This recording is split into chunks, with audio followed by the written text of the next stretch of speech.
दोस्तों नमस्कार। वेनेजुएला की राजधानी काराकास में शनिवार तड़के हुए धमाकों के बाद हालात अचानक बदल गए। अमेरिकी सेना ने वेनेजुएला में घुसकर एक बेहद तेज और गोपनीय ऑपरेशन के तहत राष्ट्रपति निकोलस मादुरो को गिरफ्तार कर लिया। इस कार्रवाई में उनकी पत्नी सिलिया फ्लोर्स को भी हिरासत में ले लिया गया है। अमेरिकी सैन्य विमान मादुरो को हथकड़ी लगाकर अमेरिका ले गए। बताया जा रहा है कि यह पूरा ऑपरेशन सिर्फ 30 मिनट में पूरा कर लिया गया।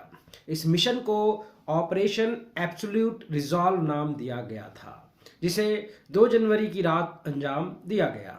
अमेरिका के अटॉर्नी जनरल के अनुसार न्यूयॉर्क के सदर्न डिस्ट्रिक्ट में मादुरो और उनकी पत्नी के खिलाफ मुकदमा चलेगा।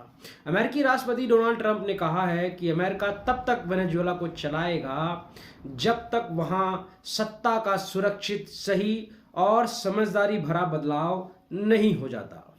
हालांकि यह कार्रवाई अचानक लग सकती है, लेकिन इसकी पृष्ठभूमि काफी पहले से तैयार हो रही थी। ट्रंप के दूसरे कार्यकाल की शुरुआत से ही वेनेजुएला पर दबाव बढ़ाया गया।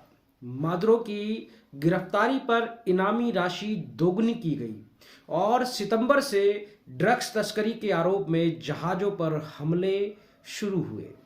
इन कार्रवाइयों में अब तक 30 से ज्यादा हमले और 110 से अधिक मौतें हो चुकी हैं। अमेरिका का आरोप है कि वेनेजुएला सरकार तेल से मिलने वाले पैसों का इस्तेमाल ड्रग्स से जुड़े अपराधों को फंड करने में कर रही थी।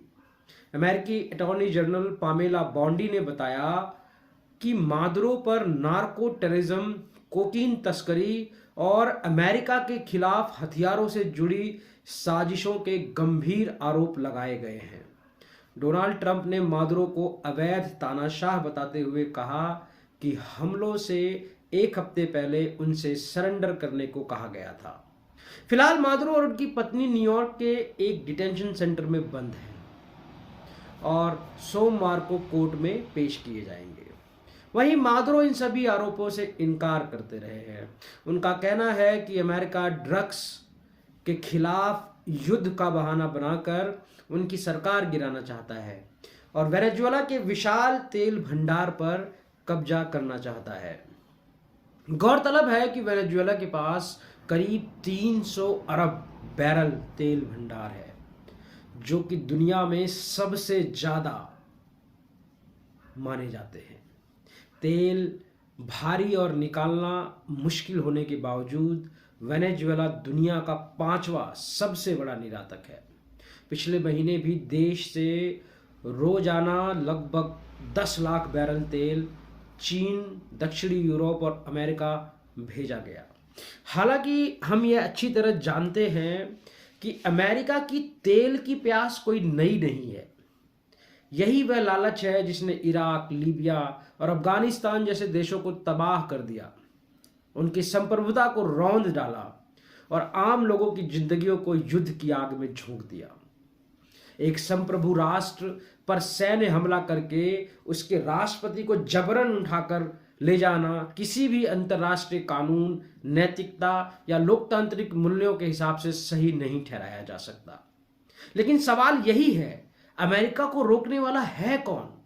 दुनिया जानती है कि जब ताकत हथियार बन जाती है तो न्याय बंधक बन जाता है। अमेरिका जो चाहे कर सकता है, क्योंकि उसके खिलाफ आवाज उठाने की हैसियत शायद ही किसी के पास बची हो।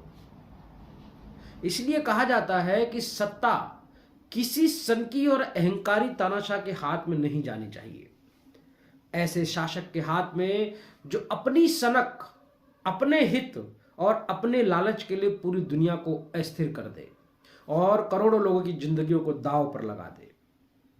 यह सिर्फ वेनेजुएला का सवाल नहीं है, यह उस वैश्विक व्यवस्था का आईना है जहां ताकत ही कानून बन चुकी है और कमजोर देशों की संप्रभुता सिर्फ एक दिखावा बनकर रह गई है।